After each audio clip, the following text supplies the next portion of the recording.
Hi, Freddie. Chelsea, hi. How are Hi, you? how are you? I'm doing pretty good. I'm doing pretty We're good. watching the sun come up together. How romantic. Yeah, it's a little later here, but yeah, it looks beautiful there. Thank West you. Coast? I'm in Whistler, Canada. Oh, okay. Skiing? Yeah, yeah. Ah, getting ready for tour, huh? I got to ski to get ready to work. Always. I always have to ski to get ready to work. Is that where you find your zen? You find your find yourself in some way? It's one of the places for sure. Okay.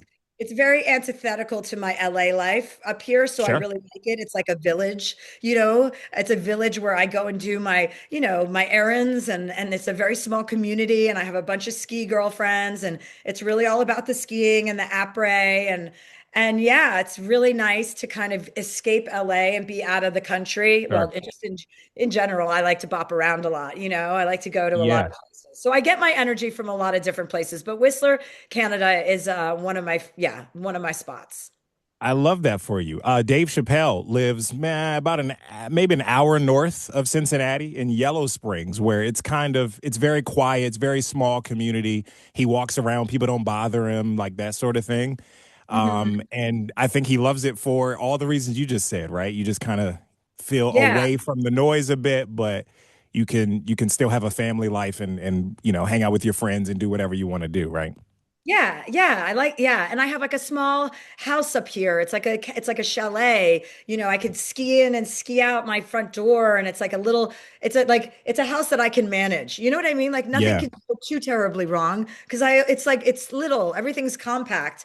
And so I function better in that kind of environment, especially if I have no one to help me because I'm not, the most self-sufficient person. I mean, me getting on this Zoom took about 30 seconds too long. So, Yeah. I'm a little bit, I'm a little Well, we're remedial here. in some areas. Yeah. Well, I'm glad that you figured it out. I'm glad that you can see if you can see it, my I'm the Captain Now tour I merch. love that. That's Yeah, great. I'm a sucker for merch. Like most people that know me know that. Like That's I so will great. be at the merch table always. Oh yeah, we have some great merch coming out for the High and Mighty tour, so I'm excited about that. Perfect. You're going to be here in Cincinnati Taft Theater March 15th. And why the name High and Mighty? Does it mean what I think it means? Or at least partly? What do you think it means? Oh, like the high part. Because I know Well, you the like high you part. like microdosing and stuff like that. Yeah, I love microdosing. And not only do I love microdosing, I love sharing my microdosing with people all around the world. And Yeah. so, I mean, I'm not really high when I perform per se, but I'm high a lot of the time. I'm always a little Sure. buzzed because I feel like without a buzz, I have too much of an advantage. You know what I mean? It kind Yeah. of puts me to the level, it equalizes me. But no, Mm. this year I had a lot of adventures. I did a Okay. European tour. I was in about 24 countries in a span of like 30 days. And then I got to go to Antarctica on a psychedelic cruise. So talk about like I was able to not only share my drugs with the rest of the world. Usually I share everything I have with like, people. I was able to go onto different continents and share my LSD, I mean, and now I can't obviously keep traveling with it because I'm talking about it so openly, but this tour is Sure. about all of the people that I think I've helped healed across the world with access to all the nice things that I get to bring. So I'm glad that you are freely sharing. I'm glad that you also have not arrested in any of these other countries for No, openly right. just kind of sharing and you know what I No. mean? Because we've seen it happen with so many artists, celebrities, athletes, and in different countries not being aware of the laws or whatever. But you got a handle on it. Sounds Yeah, like. you gotta place the drugs in the country without you doing the placing. That's how it Mm, works. So you gotta have got you. contacts everywhere and you gotta know where the good stuff is, and then you gotta spread this good stuff around the world so that you don't ever get into trouble at TSA. Love that. Okay. And how is your 2026 going so far? I wanted to ask you that. Are you the type to set intentions or New Year's resolutions? Do you have a word of the year? Anything like that? No, I don't really do that. I mean, Yeah. what did we do this year so far? Oh, I hosted the Critics' Choice Awards. That was the first thing I Right. did. That was January 4th. So that was Huge.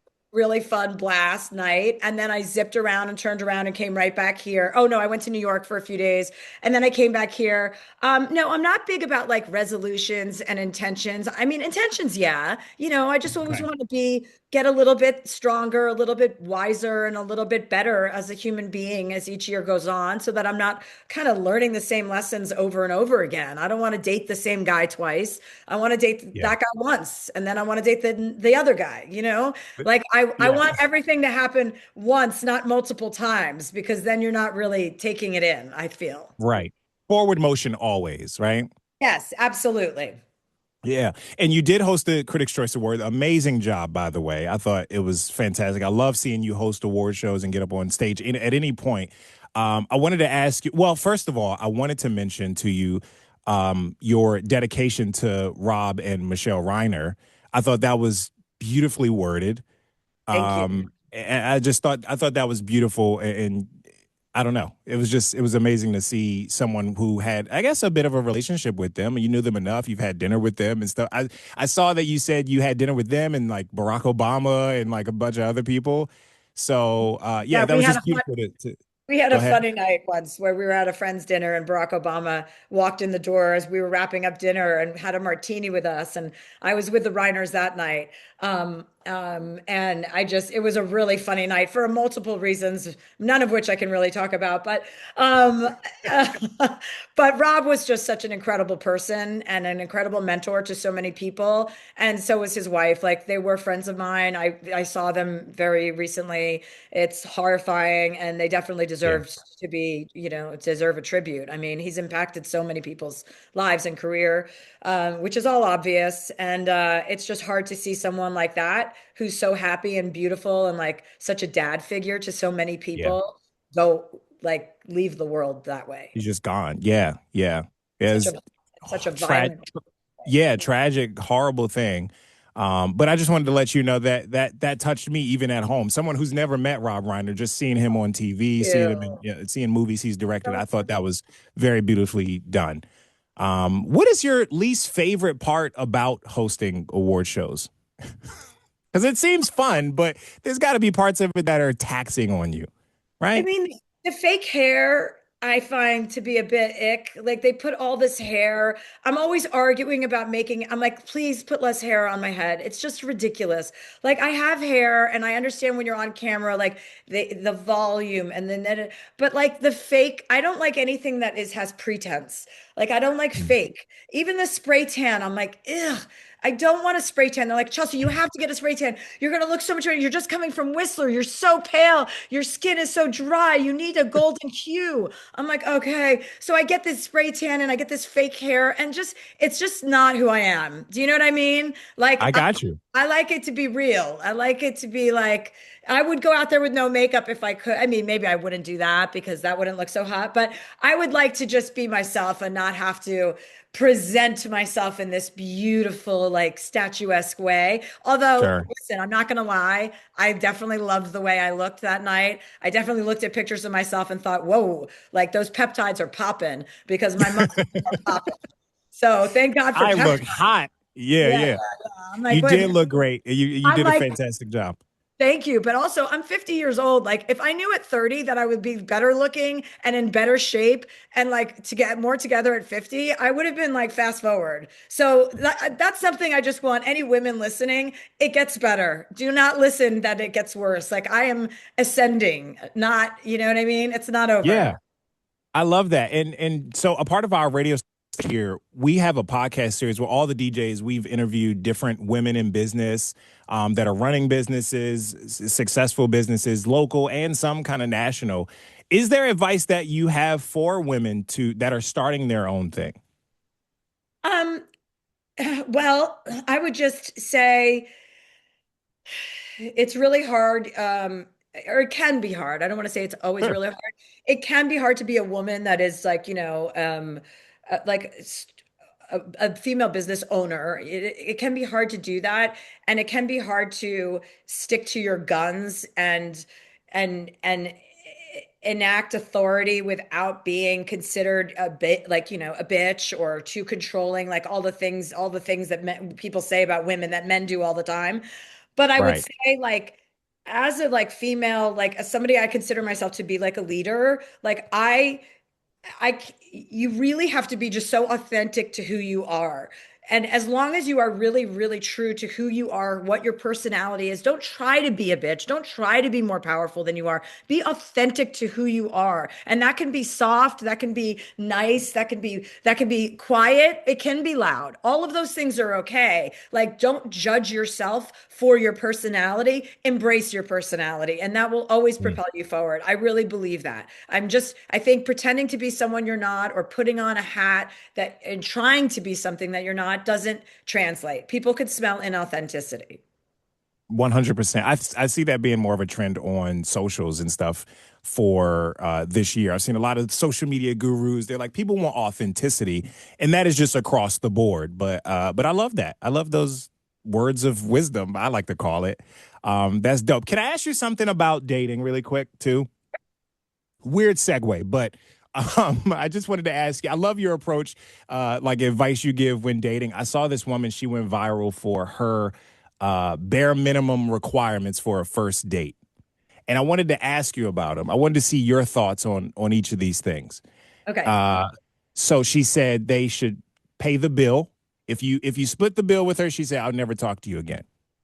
Yeah, I kind of feel the same way. Men should pay for the first date, you know? Traditional, right? That's something we can keep. Yeah, yeah, yeah, yeah. You guys want, yeah, yeah, absolutely. I don't think there's anything wrong with that or sexist. Yeah. Open the door. She said, "I don't touch doors." Okay, well, I like them to open the door, but I do touch doors. Like it's okay if I have to open one for myself once in a while, but I prefer to have the door open for me. Yes. She says to let her order first. Yeah, I guess that's common courtesy. Yeah, you should let the Polite. woman first. What about how do you feel about a guy ordering for you? No, no, no, no, no. If anyone's ordering for us, it's going to be me. No one's ordering for me. Okay. Okay, she says to let her sit and make, I guess if it's a half booth, half chair, she says to let her sit on the booth side. Okay, well, this woman is starting to become annoying. So, I mean, okay, I don't know about that and the booth or whatever. I mean, it's just common decency and courtesy. If you're trying to impress a woman, the thing to do would be to take her out to a meal, to pull out her chair, to open the door. You know, if you're trying to get some action, those are the things that you want to do. I don't know what side of the booth you need to be sitting on to make that happen. But I don't get that. I don't get that in the weeds about it. All It's just right. general decency and respect. And when someone's really into you, listen, I just met a guy in Vegas and I borrowed $1,000 from this guy at a gambling table. Okay. I didn't know Okay. him. I just said to him, I go, sir, can I borrow $1,000? And he looked at me and just loved the way that I asked him. I don't even know if he knew who I was. He gave me $1,000. I go, I'm going to start winning right away. I won it back. Paid him back. I won my money. My friends had lost my money earlier in the night, so I could come to win it back. I won my Yeah. money back. And at the end of the night, I paid him back and I left. And the next day, my friend had given him my phone number. And the next day, he texted me and he's like, listen, I like your vibe. I like your style. I want to hang out again. Tell me where and when, and I'll be there. And I sent him a link to this trip I was taking to Antarctica. I was going on this psychedelic conference in Antarctica. And Hmm. I sent him a link to the trip. And his response was, I guess I'll see you in Antarctica. And this guy booked a ticket to Antarctica. And that was our No. first date. So I was like, whoa, whoa, whoa, whoa. Now you've taken it to a whole other level. Like, what's the next guy gonna do? Right. But I was so turned on by that move. Like, the fact that he had taken that, like, was so assertive about it and taken the initiative. That wasn't a cheap trip to book, A. And B, to who wants to go not everybody's trying to go to Antarctica. I don't know anybody trying to go to Antarctica.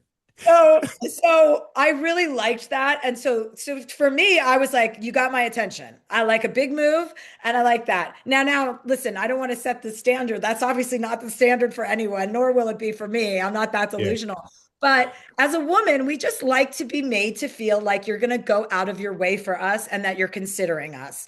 And all men pretty much have gotten that message, I'm sure, at some point. You don't need me to tell you that. Well, if ladies listening, watching, if he wants to, he would. Yes. Simply put, right? It's like when Uh, you don't hear from a guy that you meet. I remember being in my 20s and like, you'd hook up with a guy and then you're like, he's in call. And then all of the conversations you have with your girlfriends about it, like, well, maybe he lost my number. Maybe he's married. Maybe it's like, maybe he lost my number. No, he didn't lose your number. He's no, not calling you because he doesn't give a shit. right. Kelsey, I love your take on dating. I love your take. I can't wait to see you on tour. High and Mighty Tour at Taft Theater, March 15th. And get some more merch. I got to get some new I merch. love your merch. Okay, if you're coming, come just hook up with my publicist and come backstage and say hi. All Tell right, them, will do. yeah, I want to say hi. Yeah, okay. Okay. Thank you. Thank you so Thank you. much.